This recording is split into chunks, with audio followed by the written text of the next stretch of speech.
Welcome to this trip through one of the most disturbing cases in the history of the Ozark Mountains. Before we start, please leave a comment about where you are and what time you heard this story. We want to know where these written accounts come from and what times of day or night they come in. The summer of 1894 was very dry in the Ozark Mountains. The normally lush forests and flowing springs seemed to dry up under the unending sun. The Ravenwood Inn was one of the few places where travelers could stop along the way through the rough terrain of northwestern Arkansas. It was deep, in a secluded valley near the Buffalo River. Bartholomew Mercer built the inn in 1872. He had traveled west from Virginia after the Civil War to find both wealth and privacy in the remote highlands. Records kept by the Boone County Historical Society show that the Ravenwood Inn was originally very successful. The business was located at a crossroads, where people traveling from Missouri to Little Rock would often stop to rest. The two-story building was impressive for its time and place. It was made of limestone from a nearby quarry and had a wide front porch and 6 guest rooms on the second floor. The kitchen and dining room were in a different building behind the main building. A covered walkway connected the two buildings, keeping guests dry in bad weather. The Ravenwood Inn was especially well known because it was so far away from everything else. It was about 17 miles away to the nearest settlement of any size, and the trails were hard to walk on. Because it was so far away, it was a necessary stop for tired travelers, but it also meant that most people who weren't staying there didn't see what happened there. For almost 20 years, Bartholomew Mercer and his wife Victoria ran the business without any problems. They became known for their clean rooms and simple but tasty meals. Sullivan Hayes and his wife Imagine had been working for them since the inn opened. Josiah Hammond, who lives in the area and is now in his 92nd, told this researcher about his childhood memories of the inn. Hammond said, "My father would sometimes take our produce there to sell to Mr. Mercer. It was a big deal for us back then. 2 stories high with real glass windows and painted shutters. Mr. Mercer always paid fair prices and was polite, but he didn't like to talk too much. Mrs. Mercer was more friendly and always offered a slice of pie or a cup of coffee. They seemed like normal people running a business, with nothing to suggest what would happen later. But by the spring of 1894, things had changed at the Ravenwood Inn. Postal records and stagecoach manifests show that a number of travelers who said they would stay at the establishment never made it to their final destinations. At first, not many people noticed these disappearances. The Ozarks were a dangerous place to be, because they had steep ravines, dangerous river crossings, and the occasional criminal. It wasn't unusual for travelers to go missing in such wild areas. Rebecca Miller, whose great-grandfather ran a stagecoach service through the area, gave me a few logbooks from that time. She said, "The records show that at least 4 regular passengers got on stages going to Little Rock but never finished their trips. The drivers said these people had planned to stay at the Ravenwood Inn for the night. At the time, there was no link between these two events. Local officials didn't start to see a worrying pattern until September of that year." A circuit-riding judge from Springfield, Missouri named Zechariah Powell wrote in his personal journal that at least 7 travelers he knew of had disappeared without a trace after making plans to stay at Ravenwood. If the judge hadn't gone missing after going to look into the matter himself, his observations might have gone unnoticed. The last entry in Powell's journal, which is now kept in the state archives, is from the 16th of September, 1894. It reads, "Tomorrow I will ride to the Ravenwood establishment and ask Mercer directly about these disappearances. They can't just be a coincidence, and, as an officer of the court, I can't ignore the pattern that has emerged. If my suspicions turn out to be wrong, I will be relieved. If not, justice must be served." In October 1894, County Sheriff Malcolm Hargrove put together a small group to visit the inn. They showed up at dusk without warning. A series of sworn statements that have been kept in the state archives in Little Rock show what they found. The affidavits say that Hargrove and his men found the inn empty, with no sign of the Mercers, their employees, or any guests. There was a meal half-cooked in the kitchen, and the bread dough was still rising in a wooden bowl. The beds were made, and the Mercers' personal things stayed in their private rooms. Deputy William Fletcher's affidavit gives a clear picture of what happened. It was as if the people who lived there had just stepped outside for a moment and were expected to come back any minute. A pipe was still warm on the desk in the office. A ledger was open, and the ink on the last entry was not fully dry. A kettle of stew was simmering on the stove in the kitchen, but we couldn't find anyone on the property, even though we searched every room and called out repeatedly. The sheriff, on the other hand, became suspicious when he found a locked cellar door that wasn't in the original building plans for the inn. After breaking through the heavy oak door, Hargrove and his men went down a narrow staircase into what was called a chamber of mystery. There were several small rooms in the cellar, each with carefully chosen furniture, as if it were meant for long stays. They found a room full of personal items, watches, wallets, jewelry, and clothes that looked like they belonged to at least 20 different people. Deputy Samuel Rutledge's affidavit describes the discovery. In what appeared to be a storage room, we found a large trunk filled with personal possessions. There were pocket watches of various makes, each engraved with different initials, wallets containing identification papers and small amounts of money, several fine jewelry pieces that a gentleman might wear, cufflinks, tie pins, and such. Ladies' items, too, brooches, necklaces, and the like. Most disturbing was finding that each item could be matched to the name of a traveler known to have disappeared after staying at the inn. According to Rutledge's testimony, the most confusing thing they found was a leather-bound ledger in which Bartholomew Mercer had carefully written down information about every guest who had stayed at the inn. The ledger had the names, jobs, destinations, and estimated wealth of each traveler. There were strange symbols next to some names that didn't seem to mean anything. Sheriff Hargrove's own statement says, "The ledger was unlike any guest book I had previously encountered. Beyond the usual information one might expect names, dates of arrival, and presumed departure, Mercer had recorded extensive personal details about each guest, their manner of speech, habits, family connections, financial circumstances, and whether they were likely to be missed if they failed to reach their destination. Most curious were the notations beside certain names, symbols resembling a circle with a line through it, or sometimes a small star or crescent moon.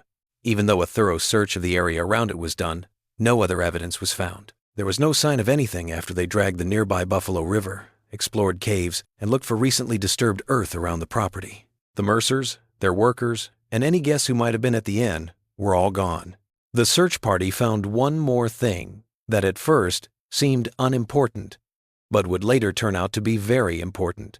A small leather-bound book that was stuck behind a shelf in Bartholomew Mercer's office. The book had what looked like coded entries written in a mix of numbers and symbols that the investigators couldn't figure out right away. The book was put away as proof and mostly forgotten about for a long time. There were a lot of different ideas about what happened at the Ravenwood Inn. Some people thought that Bartholomew Mercer, who said he used to be a doctor, had taken his guests to a different place for unknown reasons. Some people thought that the Mercers might have been victims of whatever disaster had taken their guests. The most practical-minded investigators thought that the inn was a front for a high-tech robbery ring, with the Mercers stealing travelers' valuables and then killing anyone who saw them do it. Local newspapers wrote about a number of different theories, some of which were more likely than others. The Springfield Daily Herald asked, "Massacre at Mountain Inn?" on the 23rd of October, 1894. The Arkansas Gazette, on the other hand, suggested, "Ozark demons claim travelers." The Street. Louis Post-Dispatch took a more measured approach and called the story, "Mystery in the Mountains. Travelers and innkeepers vanish without trace." In 1896, Abigail Thornton, a young woman from a nearby county, came forward with a story that added a new layer to the mystery. Thornton said that she had worked as a maid at the inn for a short time in early 1894 but had left because she saw Bartholomew Mercer acting strangely. Thornton's signed statement, which is kept in the county courthouse archives, says that she saw Mercer become more secretive and paranoid. She said that he often locked himself in his office for hours and talked to himself. She also said that she had found strange symbols drawn in different places on the property. The most troubling thing she said was that Mercer kept what he called a collection in a locked room that she wasn't allowed to enter. Mr. Mercer would sometimes talk about his guests as if they were specimens in a collection. Thornton said, "I heard Mr. Mercer tell his wife, that another fine addition had been secured after a gentleman from Street Louis left, or so I was told. When I later asked about the gentleman, hoping for a generous tip that might have been left behind, Mrs. Mercer told me sharply, never to mention departed guests. If investigators hadn't already found the locked rooms in the cellar and the collection of personal items, they might have thought Thornton's story was made up. The careful record-keeping in the ledger matched what she said about Mercer's secretive behavior. She also told them about a network of tunnels that were supposedly built under the inn. These tunnels were found during a more thorough investigation of the property in the spring of 1897. Thornton's statement went on. There was a night when I couldn't sleep because of a terrible thunderstorm. I went downstairs to make tea and saw Mr. Mercer leading a man toward the cellar door. The man looked unsteady on his feet, as if he had had too much to drink, even though he had been perfectly sober at dinner. Mr. Mercer was talking to him in a low, soothing voice, like someone would talk to a nervous horse. When I made a noise by accident, Mr. Mercer turned and saw me. The look in his eyes scared me so much that I went back to my room and locked the door. The next day, I gave my notice. There were 3 ways out of the cellar. One went to a hidden exit in a nearby ravine, another went to a small cave system about a quarter mile from the inn, and a third seemed to end for no reason under the stables. After workers trying to seal the passages said they heard what they called faint rhythmic tapping coming from beyond the apparent end of this third tunnel, it became the subject of a lot of speculation. Even though they brought in more men and tools to break through what they thought was a false wall, they never found another way through. After 3 days, the tapping noise stopped and was never heard again. The mystery of who or what might have been trying to talk to people on the other side of that wall is still unsolved. Franklin Morris, one of the workers who went on the 1897 expedition, wrote down what happened and gave it to his family. We were sure there was a hollow space behind that wall, he wrote. The sound was unmistakable, a deliberate tapping, like a signal. 3 taps, then a pause, then 3 more. We marked the spot and began to cut through the stone, but the work was slow going with the tools we had. When we finally broke through a week later, we found only solid earth beyond, as if the passage had been deliberately filled in. Some of the men refused to return after that, claiming the place was haunted. I don't hold with such notions myself, but I cannot explain what we heard or why we found nothing. Over the next few years, the Ravenwood Inn case got a lot of attention in local newspapers and even some national ones. In 1898, the Street Louis Post-Dispatch published a series of articles called The Mystery of the Missing of the Ozarks. These articles made many parts of the case seem more exciting, but they also included some facts that had not been made public before. One of these was the news that Bartholomew Mercer was not from Virginia, as he had said he was. He was born Baldwin Mortensen in Austria, where he studied medicine before moving to the United States in 1862. Records showed that he had worked at a hospital in Philadelphia for a short time before his credentials were questioned, which made him stop practicing. We don't know what he did between leaving Philadelphia in 1865 and opening the inn in 1872.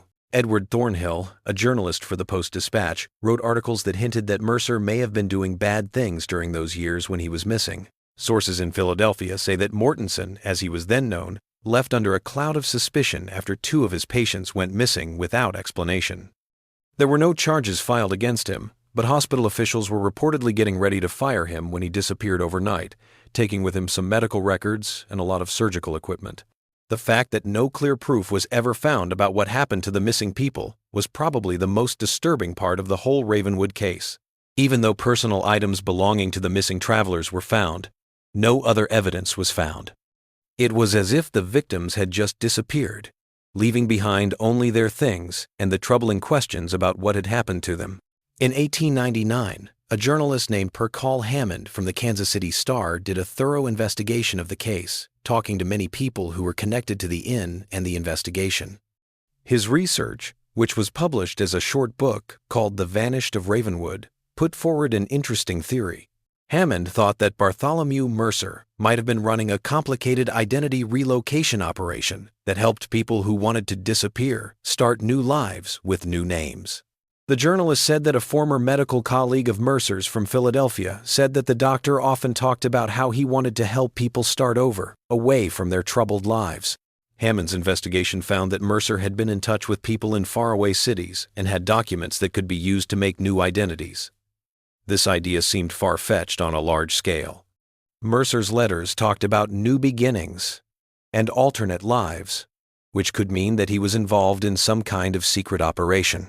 Dr. James Whitfield, who had worked with Mercer in Philadelphia, told Hammond, "Mortensen, or Mercer as you call him now, was obsessed with the idea of identity. He often talked about how a person could shed their past like a snake sheds its skin. He thought that many people were stuck in lives they hated and would pay a lot of money to become someone else." Whitfield added, "I took it as philosophical musing at the time, but maybe he found a way to turn this obsession into a profitable business." Hammond thought that the disappearances weren't violent crimes, but a voluntary disappearance operation. He thought that Mercer was giving unhappy people the chance to leave their old lives behind and start over somewhere else for a lot of money. This would explain why there is no evidence of violence, and why some of the people who went missing had said they were unhappy with their lives before they went missing. Hammond wrote in his book, "Think about the benefits of such a place. Located in a remote area where few questions would be asked, positioned on a crossroads frequented by travelers from all directions, what better place to operate a business that required absolute discretion? The inn would provide a perfect setting for the transitional phase of such a process. A place where one could safely shed an old identity and prepare to assume a new one." Hammond found reports of new people showing up in far-off communities in the Ozarks shortly after the Ravenwood disappearances, which gave the theory more weight. In early 1894, a merchant who no one knew moved to Fayetteville. He had a lot of money and knowledge, but no verifiable history. This case is especially interesting. The man gave vague answers, or changed the subject when asked about his past. Hammond found an article in a Fayetteville newspaper from April 1894 that said, "A new business has opened on Main Street, a bookshop run by one Howard Lawson, who recently came from back east," as he puts it. Mr. Lawson seems well-educated and financially stable, but he is vague about where he came from. The store's been well received, especially by the university community, who like Mr. Lawson's extensive knowledge of literature and apparent familiarity with academic circles, though he claims no formal university affiliation himself. Hammond's investigation also revealed another interesting pattern. A lot of the missing travelers had complicated personal histories.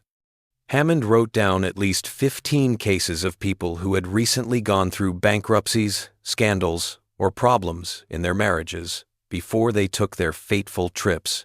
Local officials didn't pay much attention to these details, but Hammond thought that these people might have been drawn to the idea of a fresh start. One of these cases was that of a merchant named Jonathan Miller, who had just gone bankrupt before his trip through the Ozarks. Local news reports say that Miller had talked about how hopeless he felt about his situation and had made vague comments about finding a way out. It's interesting that a few months after he went missing, a man with similar physical traits but a different name showed up in a Texas town and started a successful business. When someone he used to know asked him about Jonathan Miller, the man said he didn't know who he was.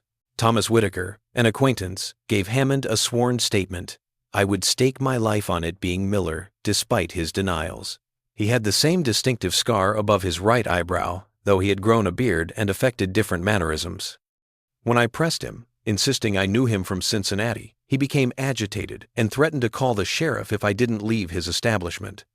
Later that evening, as I was dining at the local hotel, he approached my table and whispered, "For both our sakes, forget you ever knew Jonathan Miller. That man is dead and buried." He then placed a gold coin on the table and walked away without another word. Hammond's investigation became even more interesting when he found Mary Ann Mortensen, Bartholomew's sister, who was living in Baltimore. Mary Ann gave the journalist letters her brother had sent her between 1888 and 1893. These letters showed that he was obsessed with the idea of starting over.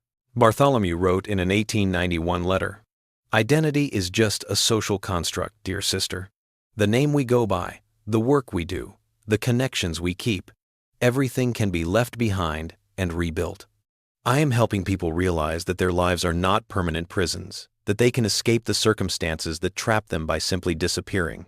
Marianne told Hammond that she thought these thoughts were philosophical and never thought her brother might be helping people disappear.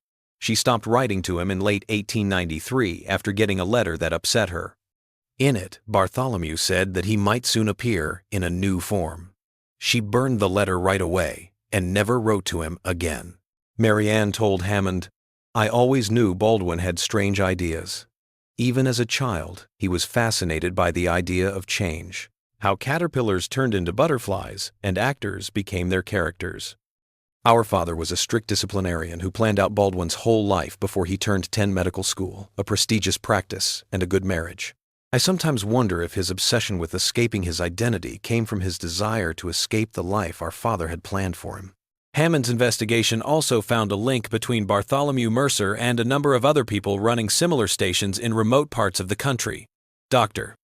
Thaddeus Pembroke, who went to medical school in Vienna at the same time as Mercer, was especially interesting. He had also moved to America and built a remote lodge in Colorado. Hammond's research shows that Pembroke and Mercer had regular contact with each other and seemed to be working together to move clients between their locations. Like the Ravenwood Inn, Pembroke's lodge was in a remote area and had been linked to a number of strange disappearances, though on a smaller scale.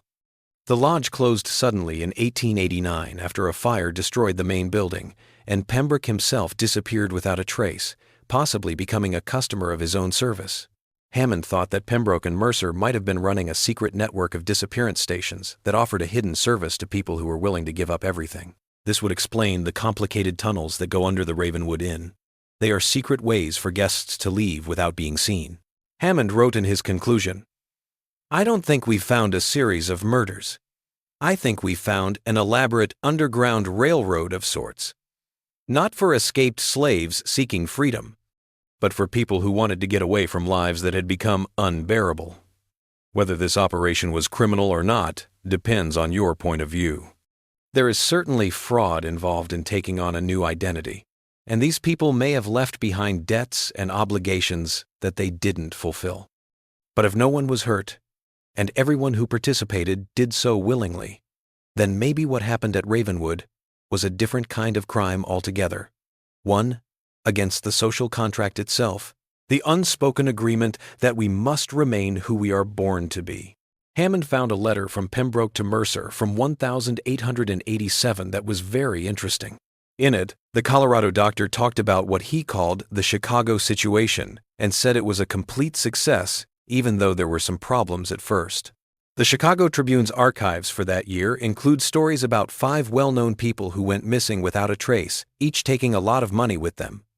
Months later, new identities appeared in other states. Hammond couldn't find a direct link between these cases and Mercer. But the coincidence is interesting. The letter, which was partially damaged by water but still readable in some places, said, "The Chicago situation resolved most satisfactorily. All 5 transitions went off without a hitch, though Jay needed more coaching to convincingly maintain his new persona. The fee structure you suggested proved most advantageous. The graduated scale based on complexity and risk is both fair and profitable. I have now established contact with R in San Francisco, who expresses interest in establishing a Western outpost for our enterprise. The demand appears limitless. So many people trapped in lives they despise, willing to pay handsomely for release." By 1900, most people had lost interest in the Ravenwood case. The property stayed empty and gained a reputation for being cursed or haunted. But these kinds of beliefs have no place in a serious look at the facts. A forest fire destroyed the main building in 1905, leaving no physical evidence behind. In 1906, state officials sealed off the tunnels under the property after a few local kids got lost while exploring them. The entrance to the ravine was blown up, and a steel grate was put in place to block the cave system. This grate is still there today, but its exact location has been hidden in official records to keep people from being curious. Elmer Cranston, one of the workers who sealed the tunnels, later told his grandson, "It was the strangest job I ever had. Those tunnels weren't natural. They had been carefully dug and reinforced like mining tunnels, but they were much more finished. There were rooms down there, some with furniture still in them, beds, desks, and even a few books. One room had a wall covered with maps showing routes through the mountains with marks at certain locations. Another room had what looked like a photography studio with a backdrop showing a city street and various props. The whole place gave me an uneasy feeling, like we were disturbing something that should have been left alone. In 1912, a man named Julian Foster died in a hospital in Denver, bringing the Ravenwood story to a close. Foster's medical records say that he confessed on his deathbed to being Sullivan Hayes, one of the inn's employees who went missing in 1894. Hospital staff wrote down what he said, which explained how Bartholomew Mercer ran a complicated service for changing people's identities. Hayes said that he and his wife had been helping the scheme for years until they started to worry about Mercer's increasing instability. Hayes said that Bartholomew had started to believe his own lies and would often call himself by different names and act in different ways. When Hayes and his wife said they were worried, Mercer became threatening, and they ran away. Dr. Samuel Brockton, who was with Foster Hayes in his last days, recorded the confession. The patient insists that his true name is Sullivan Hayes, formerly employed at an establishment called the Ravenwood Inn in Arkansas. He claims to have participated in what he describes as a service for the desperate, an operation that facilitated the disappearance and reinvention of individuals seeking to escape their lives. According to Hayes, clients would arrive at the inn, usually by pre-arrangement through a network of discreet contacts. After a period of preparation in the secret rooms beneath the inn, during which they would learn the details of their new identities, they would depart via the hidden tunnels, emerging miles away to begin their new lives. Hayes's claim that Mercer had eventually used his own service, disappearing with his wife Victoria, and taking on the identities of two of his clients, was the most interesting thing. This would explain why the Mercer's things stayed at the inn. They had completely moved on with their lives. Hayes told Dr. Brockton that Mercer and his wife had been planning their own disappearance for months.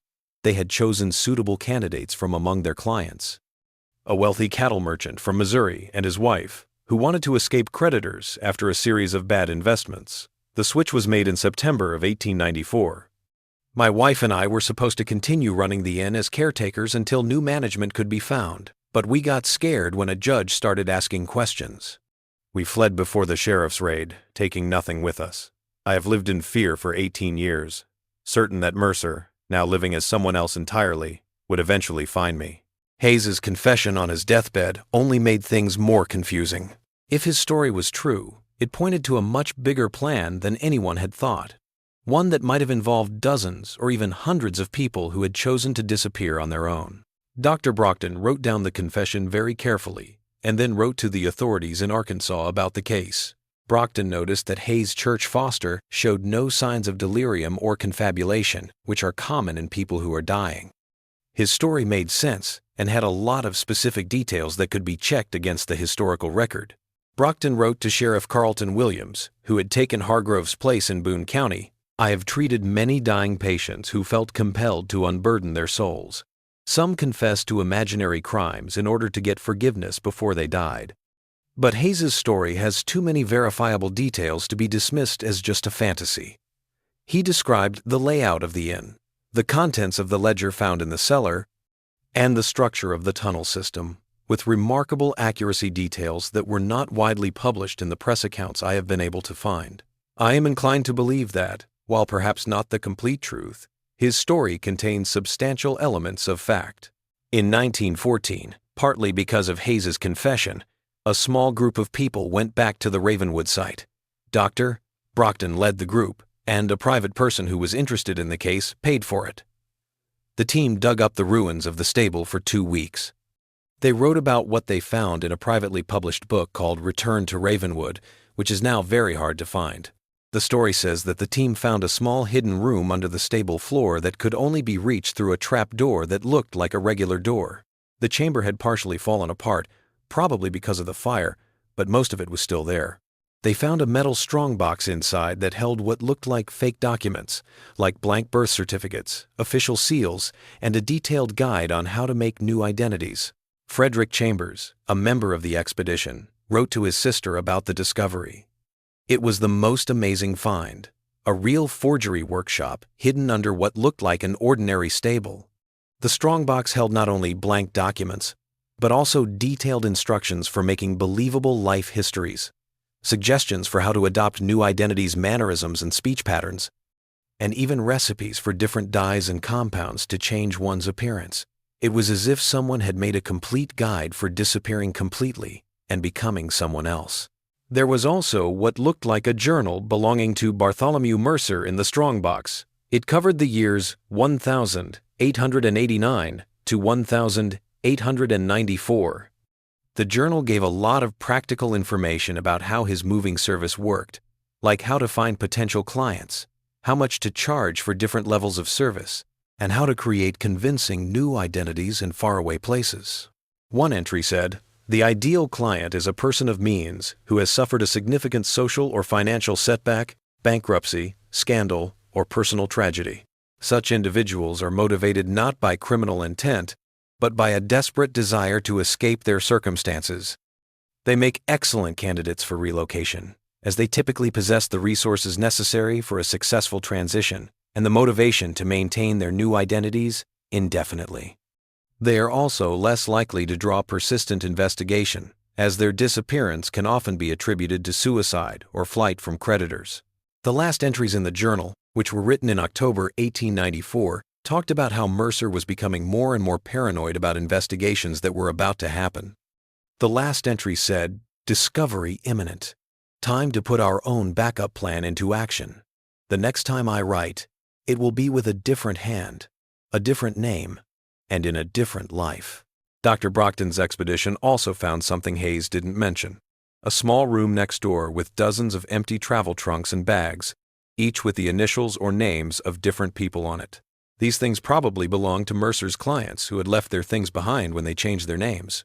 One trunk had the initials J.M. on it, which could mean it belonged to the missing merchant Jonathan Miller. There was a folded piece of paper inside that looked like a goodbye letter that was never sent. The letter said, in part, "My dearest Margaret, by the time you read this, if you ever do, Jonathan Miller will no longer exist. The failures and disappointments that have defined his life will be buried with his name. I cannot ask you to understand or forgive this final act of desperation, only to know that it brings me a measure of peace to think that you and the children will be better off without me than with me."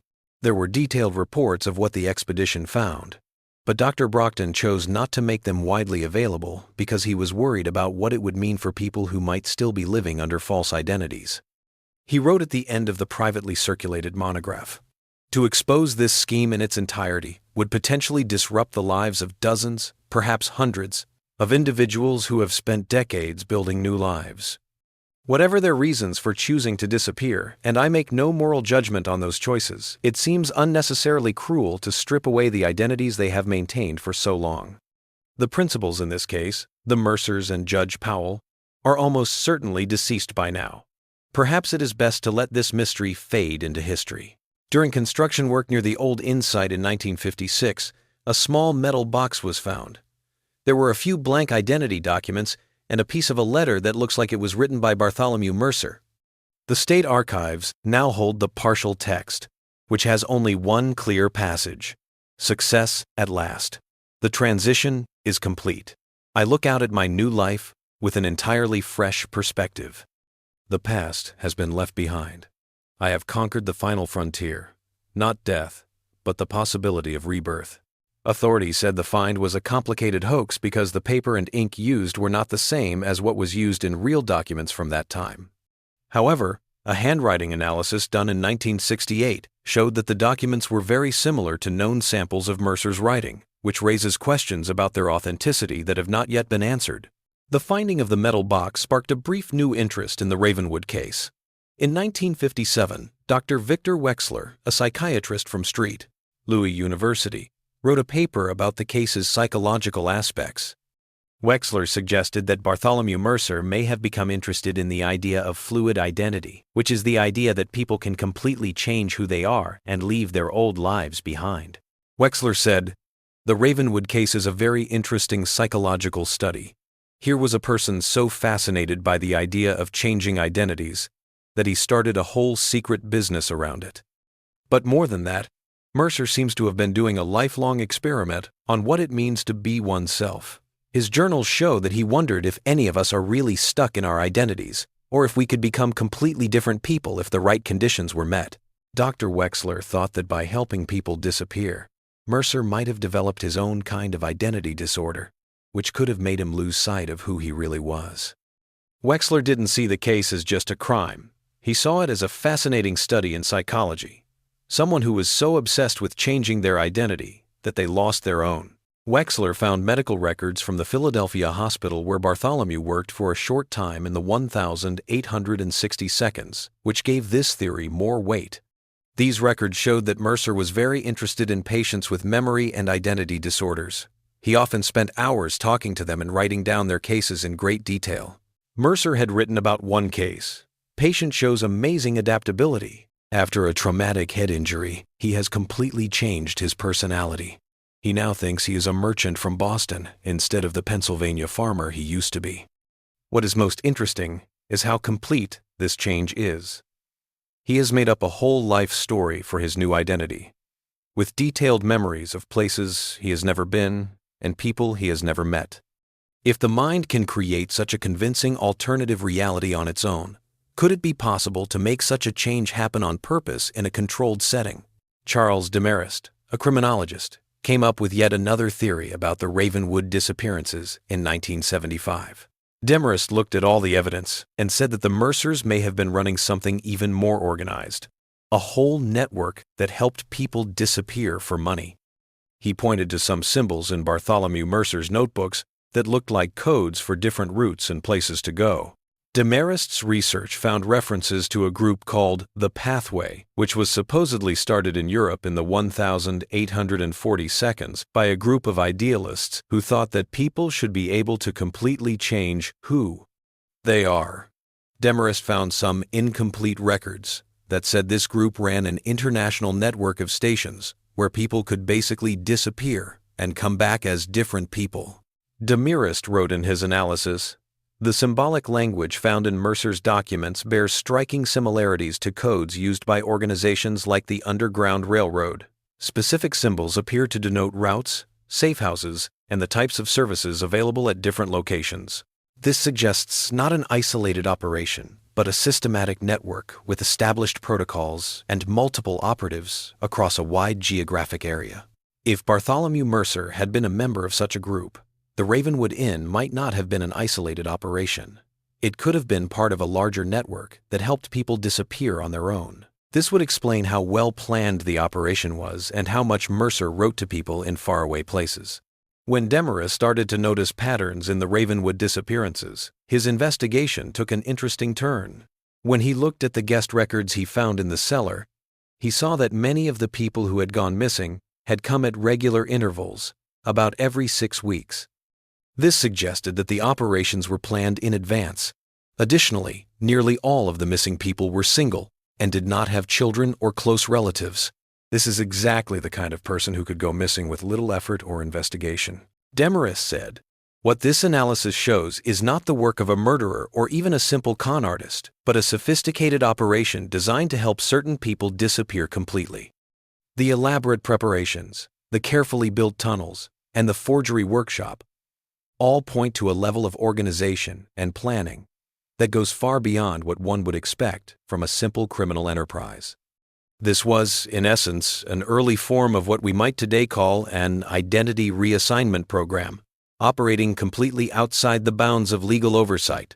In 1978, Demarest wrote a book called The Vanished: The Secret History of Abandoned Identities, in which he talked about his ideas about the pathway and how it might be connected to the Ravenwood case.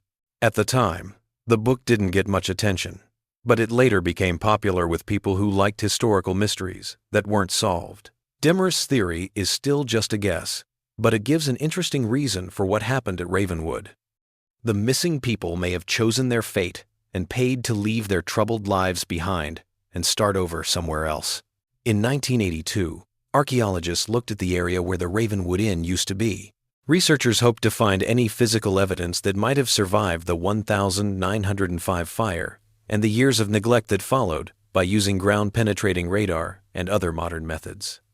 The survey found some strange things under the old stables site, like disturbed earth that could be the remains of people or things that were buried there. In the summer of 1983, a group from the state university got permission to dig and began carefully exploring the site. What they found were a number of extra hidden compartments, each with a small metal box inside that held personal papers, letters, diaries, and pictures. It looks like the people who had stayed at the inn left these behind on purpose. Dr. Eleanor Richards, who led the archaeological team, talked about how important the find was. What we're looking at appears to be a repository of abandoned identities, tangible records of lives that were deliberately left behind. These weren't souvenirs taken from victims. They were intentionally preserved archives of former selves. Each box contains the documentation of a life: birth certificates, letters from family members, photographs, diaries, marriage licenses. It's as if each person who passed through this process felt compelled to preserve some record of who they had been, even as they chose to become someone else. One box that gave a lot of information had the diary of a woman named Elizabeth Chambers. In it, she wrote about her unhappy life with an abusive husband and her decision to go missing. The last entry, from September 1894, said, "Tomorrow, I become someone new. Elizabeth Chambers will no longer exist. A free woman will be born in her place." An academic paper published in the Journal of Historical Mysteries in 1985 talked about the archaeological discoveries. The researchers came to the conclusion that the Ravenwood Inn was not a criminal operation as they had first thought, but rather a secret service for people who wanted to escape their lives. It was likely a stop on a secret network that helped people disappear. The paper said that what we see in these artifacts is proof of a phenomenon that has probably happened throughout history but has rarely been recorded: the deliberate abandonment of identity. In the late 19th century, it would have been relatively easy to disappear from one place and reappear in another with a new name and history. The Ravenwood operation seems to have formalized and systematized this process, creating a comprehensive service for those willing to pay for a new beginning. In 1994, exactly 100 years after the Ravenwood disappearances, Dr. Elaine Montgomery, a historian who was very interested in unsolved cases, looked at all the evidence related to the case. Her article in the Journal of American Mysteries gave a different view on what might have happened at the inn. Montgomery suggested that the Ravenwood operation might have been even more advanced than people thought. It might not only have helped people disappear, but it might also have made it possible for people to switch identities completely. She thought the inn might have been a place where two or more people could effectively trade lives based on letters that were found and the patterns of arrivals and departures recorded in Mercer's guest book. In this plan, a bankrupt banker from Chicago could switch places with a successful Texas rancher who was tired of living in the country. Each person would take on the best parts of the other person's life, and Mercer would help them exchange documents, personal histories, and knowledge needed to keep the lie going.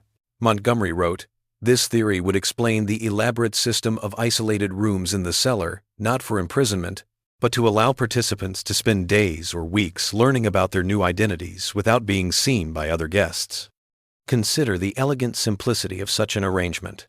Two individuals, each dissatisfied with their current circumstances, but possessing attributes the other desires, could essentially trade places. The banker gets a successful ranch and a way to avoid creditors. The rancher gets to live in the city and a new job. With the right coaching and paperwork, either could easily step into the other's life, especially if they looked a lot like each other, which Mercer's records show was a factor in matching participants.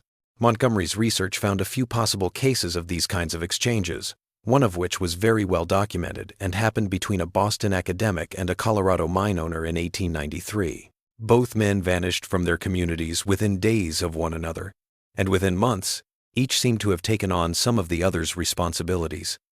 The scholar suddenly demonstrated practical knowledge of mining operations, while the mine owner exhibited unexpected erudition and familiarity with literary circles.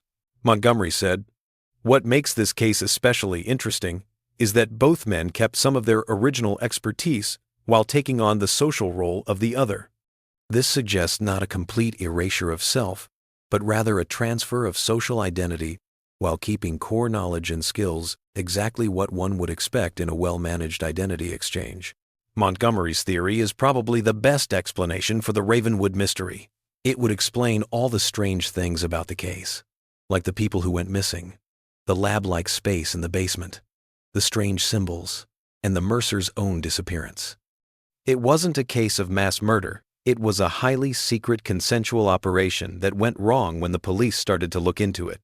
Montgomery said, "In the end, the Ravenwood Inn may be one of the most interesting social experiments of the late 19th century, a deliberate attempt to challenge the fixity of identity in an era when such ideas were thought to be unchangeable."